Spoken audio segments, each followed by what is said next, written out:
하나님께서 우리에게 주시는 말씀은 1월 6일 화요일 본문입니다. 창세기 3장 14절부터 24절까지의 말씀을 저와 여러분이 한 절씩 교독해서 읽습니다.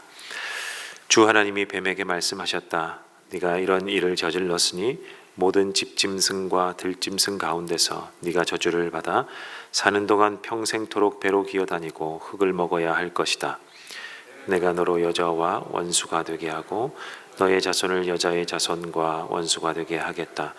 여자의 자손은 너의 머리를 상하게 하고 너는 여자의 자손의 발꿈치를 상하게 할 것이다. 여자에게는 이렇게 말씀하셨다. 내가 너에게 임신하는 고통을 크게 더할 것이니 너는 고통을 겪으며 자식을 낳을 것이다. 네가 남편을 지배하려고 해도 남편이 너를 다스릴 것이다. 남자에게는 이렇게 말씀하셨다. 네가 아내의 말을 듣고서 내가 나에게 먹지 말라고 한 그 나무의 열매를 먹었으니 이제 땅이 너 때문에 저주를 받을 것이다. 너는 죽는 날까지 수고를 하여야만 땅에서 나는 것을 먹을 수 있을 것이다. 땅은 너에게 가시덤불과 엉겅퀴를 낼 것이다.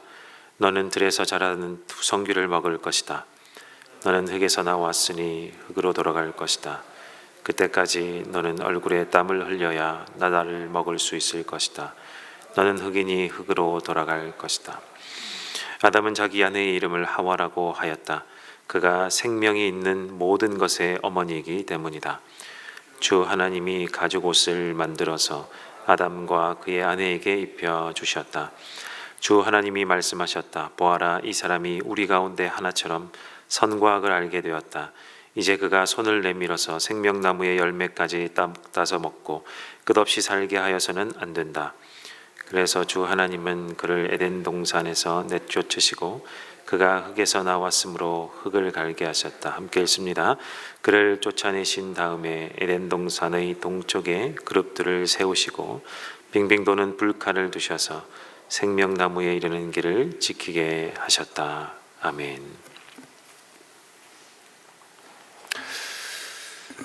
성도 여러분, 사랑은 조건이 맞을 때만 유지되는 감정이 아닙니다.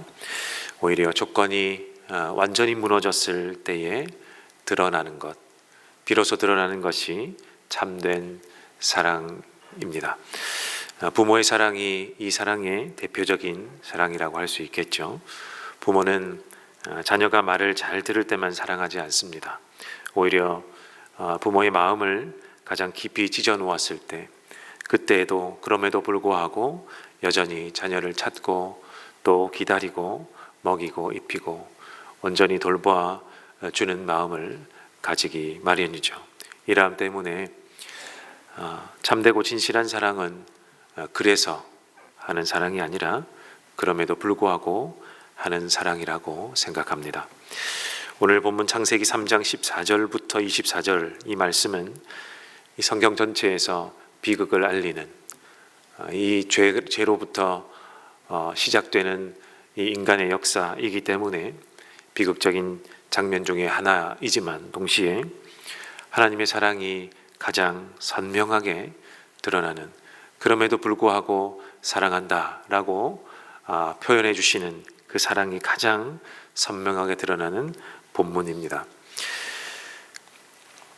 하나님이 만드신 에덴 동산은 단순히 자연 환경이 좋은 장소가 아니죠. 에덴은 하나님께서 사람과 함께 거하시기 위해서 만든 곳이고, 죄와 죽음과 두려움이 없는 무흠한 이러한 공간이자 또한 하나님의 임재가 일상처럼 누려지던 자리였습니다. 그래서 처음 이 사람은 하나님과 늘 함께 지내며 하나님의 임재를 일상과 같이 이렇게 느끼며 살던 곳이 바로 이 에덴이었습니다. 처음 사람은 그렇게 살았습니다. 그런데 이 무모한 곳이 뱀으로 대표되는 사탄과 인간의 합작이죠. 이 합작으로 순식간에 무너질 위기에 처했습니다. 사탄은 인간에게, 이 사람에게 강요하지 않았고요. 이 사람은 억압을 당하지도 않았습니다. 오히려 이 인간 편에서, 이 사람 편에서 의심했고 욕망했고 스스로 선택했습니다. 그 결과로 에덴은 이제 더 이상 거룩한 하나님과 사람이 머무는 거룩한 장소가 아니게 되었고, 오히려 하나님과 죄인이 함께 존재해야만 하는 이 위기의 장소로 변하고 말았습니다. 하나님이 온전히 죄가 없으신 분이죠. 그래서 죄와 타협하실 수조차 없는 분입니다. 이것은 하나님이 정의로움이나 사랑이 부족해서가 아니라 하나님의 거룩이 완전하기 때문에 그러합니다. 그러니 하나님은 한 공간에서 죄 있는 존재와 함께 살 수 없었습니다. 우리가 구약의 여러 장면을 떠올려 볼 때 하나님은 죄 있는 존재와 대면하여 함께 하실 때에 그 죄인은 존재 자체가 사라져버리고 말죠. 그래서 사람은 저주받은 땅으로 내어 쫓김을 당합니다. 그리고 죄인은 더 이상 죄 없이 살아야 할 에덴으로 돌아갈 수 없게 됩니다. 생명나무는 차단되죠. 오늘 말씀해 보니 이 나무까지, 이 열매를 다 먹고 이 나무까지 삼켜버려서 영원히 죄 있는 채로 살까봐 그렇게 하십니다.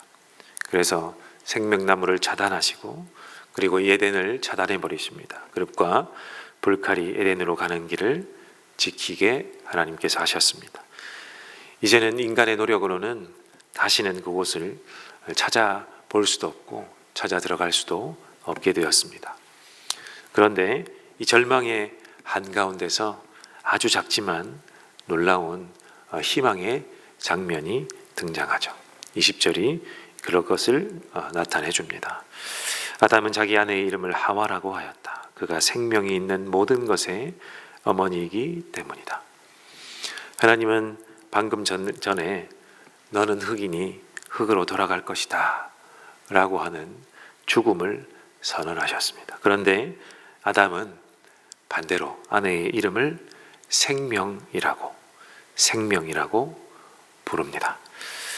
이것은 단순한 감정적 위로가 아니겠죠. 이는 창세기 3장 15절, 이 15절의 약속을 붙든 믿음의 고백입니다. 우리가 죄를 지었으니까 우리는 죽지만 하나님은 생명을 끝내지 않으신다. 심판 이후에도 하나님은 길을 여시는 분이다 라는 이 믿음의 고백입니다. 그리고 하나님은 사람을 향해 다시 한번 행동하시죠. 21절입니다. 주 하나님이 가죽옷을 만들어서 아담과 그의 아내에게 입혀주셨다. 사람은 죄를 지은 이후에 무화과 나무 잎으로 자신의 수치를 가리려고 했습니다만, 그러나 이것은 잠시뿐이겠죠. 그러나 하나님은 피 흘림이 전제된 가죽옷을 직접 지어서 입혀주셨습니다. 이것은 희생 없이는 죄를 가릴 수 없음을 보여주는 표지이자 훗날 제사제도와 마침내 메시아이신 그리스도의 십자가를 예표하는 은혜의 행동입니다. 하나님은 죄를 가볍게 여기시지도 않으시지만 그렇다고 죄인을 버리시지도 않으신다라는 것을 이 하나님의 행동에서 우리가 볼 수 있는 것입니다. 그리고 마지막 장면은 더 깊은 은혜와 하나님의 사랑을 담고 있습니다. 이 아담과 하와 첫사람이 에덴에서 쫓겨남을 당하고 에덴을 떠나게 되지만, 그래서 하나님만 에덴에 존재하게 되신 것이 아닙니다. 하나님 또한 그 자리에서 함께 떠나십니다. 하나님은 죄 없는 낙원에 홀로 남아 계시지 않으시고 죄로 고통받는 인간의 역사 안으로 아담과 하와가 쫓겨난 그곳으로 하나님 또한 함께 나오십니다. 이것은 훗날 성막으로, 그리고 성전으로, 그리고 마침내 예수 그리스도로 이어지는 것을 볼 때 우리가 알 수 있습니다. 우리가 잘 아는 말씀이 육신이 되어 우리 가운데 거하심에 이 하나님이신 성자 예수님이, 이 성자 하나님께서 드디어는 이윽고는 우리와 함께 살기 위해서 직접 보이는 모습으로 오시는 그 말씀이죠. 이 말씀이 바로 하나님이 우리와 함께 계시다, 이 에덴에서 나오셔서 우리와 함께 거하신다 라는 이 절정의 말씀입니다. 성도 여러분, 창세기 3장 오늘 14절부터 24절은 단지 타락의 기록이 아닙니다. 이 본문은 그럼에도 불구하고 사랑하신 하나님을 우리에게 보여줍니다.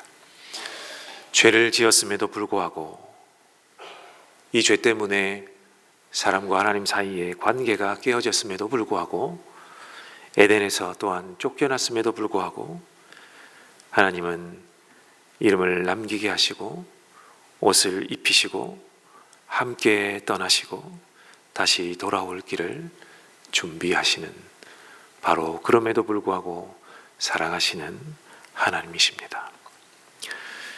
그러니 하나님의 사랑은 조건이 맞을 때 유지되는 이 계약이 아니라 모든 조건이 무너졌을 때 시작되는 은혜라고 우리가 말해야 할 것입니다. 오늘 우리가 살아가는 이 세상은 에덴이 아닙니다. 그러나 에덴을 떠나 함께 하시는 하나님이 함께 계시는 공간이기도 합니다. 그리고 그 하나님은 오늘도 우리를 향해 말씀하고 계십니다. 얘야, 그럼에도 불구하고 나는 너를 사랑한단다. 오늘 이 말씀이 하나님이 우리를 사랑하신다 라고 하시는 사랑의 말씀인 줄로 믿으시는 저와 여러분 되시기를 주님의 이름으로 간절히 축원합니다. 우리 함께 오늘 말씀을 가지고 기도하겠습니다. 첫 번째는, 그럼에도 불구하고 나를 사랑하시는 하나님이 나와 여전히 지금도 함께 계시는 분임을 하나님 잊지 않도록 하나님 나를 지혜롭게 하여 주옵소서. 이 잊지 않는 믿음을 가지고 2026년 한 해를 살아가는, 하나님과 동행하며 그 사랑을 받으며 살아가는 한 해가 되기를 우리 함께 기도합시다.